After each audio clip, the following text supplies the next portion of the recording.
Hey, I'm Trent, and you're watching My Geek Show. Today's episode is an interview with Greg Tanous. He runs the YouTube channel Born to Fly and also runs RcSuperhero.com, where you can buy a lot of his cool stuff. And as of this recording, he's got over 500 subscribers and over 800,000 views on his YouTube channel. Pretty impressive, yes. So Greg, I'm just amazed by what the gear you've got in the background there and just the RC Superhero in general. What is this thing? What do you categorize it? Is it an airplane? What is it? It's really a 3D flying sculpture. Not 3D in the sense like 3D planes 3D, because they do all kinds of crazy stunts. Not that these don't do stunts, but this is actually a three-dimensional sculpture. No matter how you look at it, it still looks like a man. Right. And it's actually originally started off like a skydiver type design, but then I worked with it over time and got all the kinks worked out of it, and now he's just a flying miracle. I mean, it's really a joy to fly. Some planes, they look cool, but you hate to fly them. Well, this one looks cool, and you love to fly it. It's just really. So yeah. it's you've not sacrificed maneuverability by its size or its structure. No. In fact, the size does not affect the maneuverability. In fact, one guy, I mean, the planes are over 6 foot tall, and one guy said he was competition pilot. He said he was just shocked at how the size of it and how agile it was. Wow. And it has to do with the quad elevons. I mean, how many planes have quad elevons? I mean, and with huge control surfaces, and the surface throws are massive, which I got that from the 3D planes. They have huge, massive control surfaces. So I matched that. Well, cool. So what was the inspiration behind this? Is it just you sat down one day and thought, I want to freak everyone out by making it look like there's a man flying in the sky? How did you come up with this idea? Well, I was really studying aerodynamics, and I was really into rig control. I had like 17 flying planes at one time, and I was just studying, really getting into it. And I just read this article on the Wright brothers and how they got the control element right, and there was a few other elements they got right, and they put it together. And then, sure enough, this guy worked at skydiving, and I got thinking, man, I've seen videos of skydivers that are just awesome. As they're falling, they can somersault, they can do anything. I mean, they can do little whatever they want up there, even the little groups, they can do whatever. And I'm like, well, they have control, and that's what what the Wright brothers did right, was they got the control element right. And they also, so I'm like, well, if I also get the elements that they got right, if I get that right too, and put the skydiver shape, get the center of gravity right, get the surface to weight area right. There's about 5 elements, and you get those right, and it has no choice. It has to fly. Fair enough. That's cool. So what was, when you first flew it, I guess, what were some reactions you got, or just reactions in general, when people see this thing up in the air doing its aerodynamics and everything? Well, one time these people, it was actually looked like this kind of a format here, this white guy format, and this couple pulls up, and this guy and his wife, and everybody's expecting, okay, just airplanes, right? So they didn't see what I was flying, and all of a sudden, I pulled straight up and kind of hovered about 80 feet off the ground. And here's a 6'3" flying man just hovering there, and she goes, she didn't cuss, but she goes, what the, and she's like, it's like, you just don't see that. Right. You just don't see that at the flying field, and that's what makes these special is, like, for instance, they're just very maneuverable, and they're a blast to fly. They're unique. I've flown a lot of planes. Military-looking planes, Piper Cubs. I even have a 9-foot-long SR-71. I used to fly around, and I'm probably going to bring that out again, but I've flown a lot of planes, but this is just the funnest plane I've ever got my hands on. It's pretty cool. I think it's interesting because our hobby is so much about obviously enjoying, and you get people who are want to build a scale model of a Phantom, and they're very focused on that kind of stuff, where you get other people, kind of like me, who's more after, I guess, the science behind it. But then yours, just like you said, that 3D sculpture is a really good way to say that. It's really a flying art. You take that much effort to make it life size to make it scale. Like you said, no matter which angle you see it, it looks like a flying person. It's just, that's very cool. I still can't get over it. I watched that video a couple times, that vertical takeoff one, a couple of times, and it's just, every time I do, I'm always pretty impressed. And so, what's neat, if I can interrupt you just for a second, what's so cool is this isn't just a USA thing. Right now, this is actually it's a global movement almost, because believe it or not, in France and Russia and these places I've never heard of before are buying my plans. And I guess in Russia it's actually I guess in the IT community, like their tech community. I guess in my video, the same video you mentioned, the vertical takeoff, I guess that's a big hit with them. Apparently, they really like it. So, it's weird. Like Denmark, I mean, just all kinds of countries are getting my stuff. I love. It's just fun. That's awesome. Have you gotten any of their? Have you requested any of them to take videos of their products they're making and send them back to you and kind of create like a user group, if you will? I request it, and I think a lot of people are pilots, but not necessarily video people. And so I'm getting some of that. But if you go on YouTube and you look up the Green Lantern, right now I've got a guy that bought one just like this white one you see here behind me, and he Green Lanterned it, and if I can say that, Green Lanterned it, and he has some of the most amazing videos. He did a fly along with a striker, and he has it just rolling off like this. It looks just like a $1 million movie shot, that thing. It was just, you might check out his Green Lantern version of my RcSuperhero. So I am getting some customers that are bringing back videos. A lot of them are, like home videos. So, but I mean, that's awesome. Catching that vision, catching that passion, man, that is so cool. So what's next? Are you going to go bigger, faster, more agile, perfect it? What's next for you on this? Well, this one right here that you can see, now, he's actually bigger than the one over here. The white one over here, he's 75 inches. Now this one over here, he's actually 78 inches. And you think, well, 3 stinking inches, what's the difference? Well, the difference is that this one, the 78-inch one, has a lock and tab body, so that the parts will, it just goes together a lot easier. And it's lighter. I use more lighter weight materials in it, and I changed the motor format around a little bit, and he's a little slower, a little more agile. Because, like, for instance, this one over here, you can clip along 50 miles an hour, and but this one's a little more. It's more down in the 40s, 35, 40, and it's a little more relaxed. In fact, I was relaxed enough to fly it even at a park. As long as the kids weren't within 50 yards of me, I was completely relaxed flying this one, even at a school park. And I don't know how else to say it. Like this one over here, the 75-inch one, I probably wouldn't fly that at a school park unless I had the park to myself. Where the 78-inch one, there's just more confidence that I have with it because of its probably has a little more size. It goes a little slower.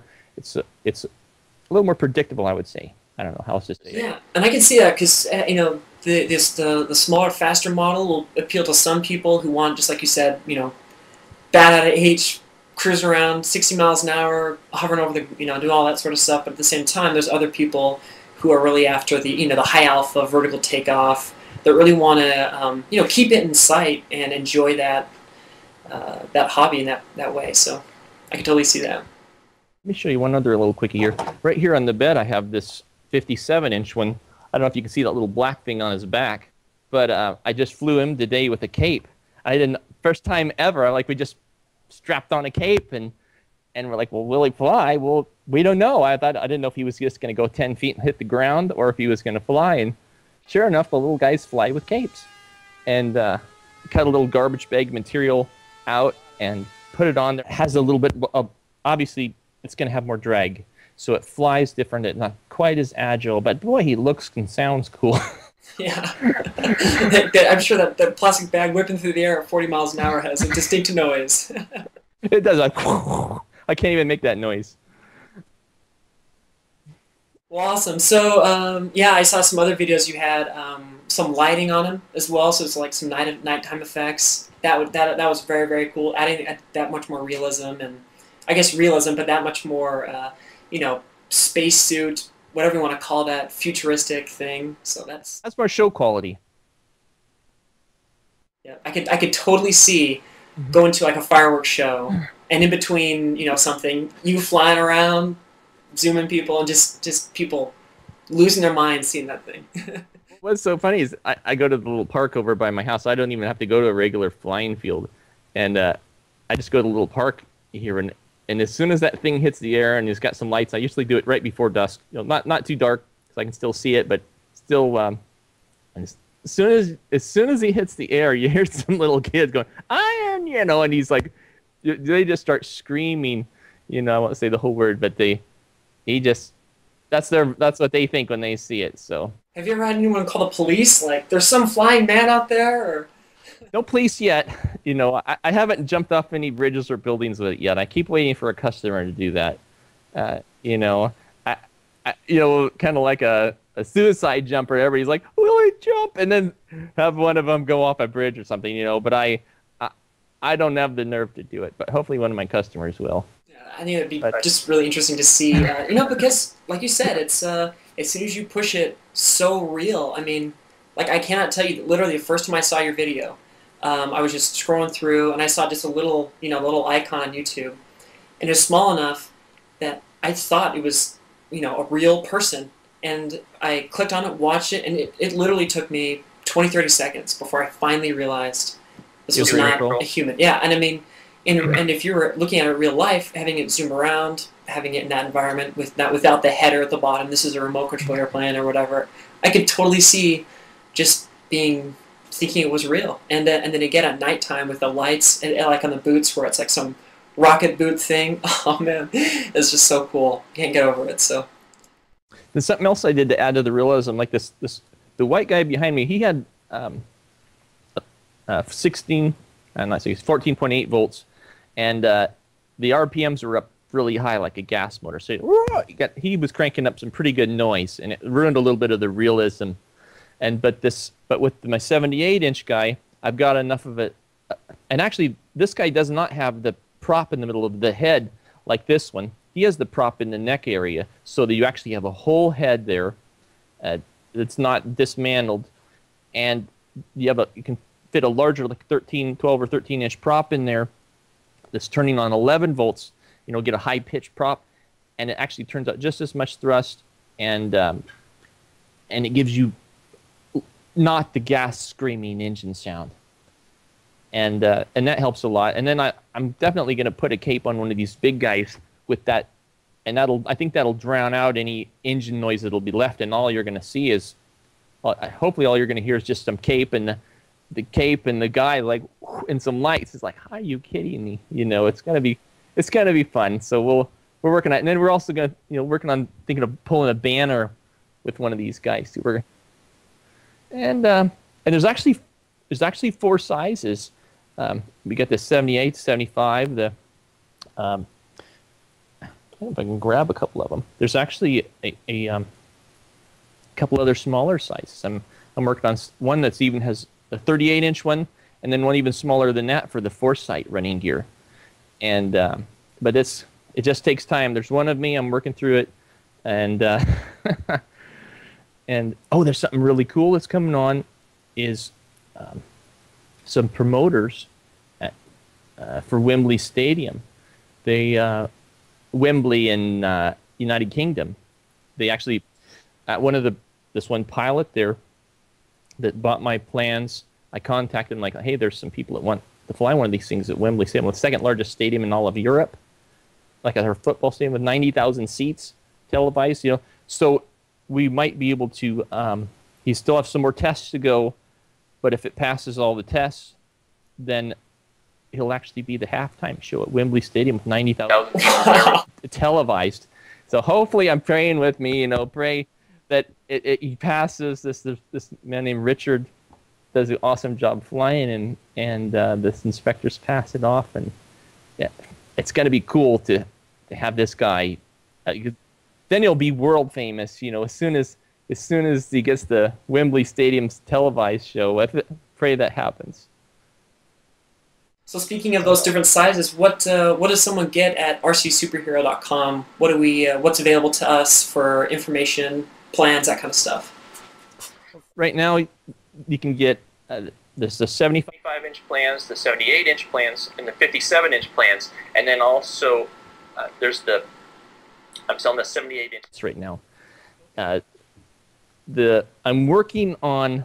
I've got a Japanese customer that wants 20 of these 57-inch guys. So I just have to. I'm trying to make it realistic to where I can actually cut them out and still make money doing it. And not that everything's about money, but I can't lose my shirt either. Yeah, that's right. And I have to make it producible. Like one or two of things, that's one thing. But when you're making 20 or 50 of something, it's got to be very producible. And so these kits, this is foam. Is it like ARF, almost ready to fly? Obviously, I'm assuming you need electronics and all your other stuff, or is it what comes to that kit? Very good question. When someone buys a 78-inch kit, they're going to get a great big box full of stuff with foam. It's going to cost a little more than $300, but you get this huge 6'6" plane that'll come out of there, and when you put it together, it's all lock and tabs. It's going to go together very easy. I have a over $20,000 two-head laser, so I laser out all the parts. I buy the Depron, buy the case. I laser it all out to perfection. That's the Coroplast and the Depron, and I set them all in this custom box, and then all that also includes as much carbon fiber as I believe it's going to be for that kit. I don't know about all the future updates or whatever, but as much carbon fiber as I can fit in there that I believe goes with the kit will go in there with that. And which is a lot. I spend a lot of money on carbon fiber, and a lot of that just goes right out to the customers. They definitely get their money's worth. I mean, so I bought this one, for instance, when I bought this little Foresight plane. It was a 2-ounce plane. I paid $200 for that thing. Wow, 2 ounces? Yeah, 2 ounces. It's $100 an ounce. And I paid $200 for that thing.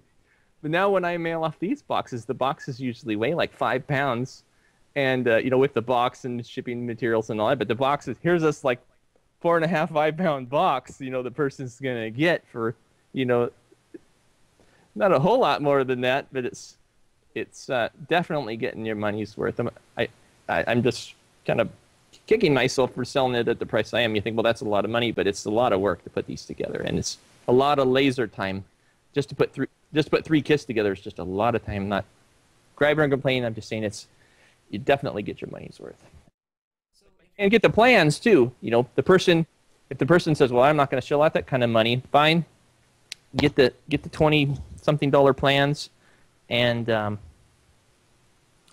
or if you just want actually the little 57-inch guy here that's on the bed here, he's just as agile. He's just slightly smaller, but I actually love flying him. Like if I'm just going to go down to the park with my kids, a lot of times we'll grab him, and they're just fun flying, just for relaxing, and I don't know.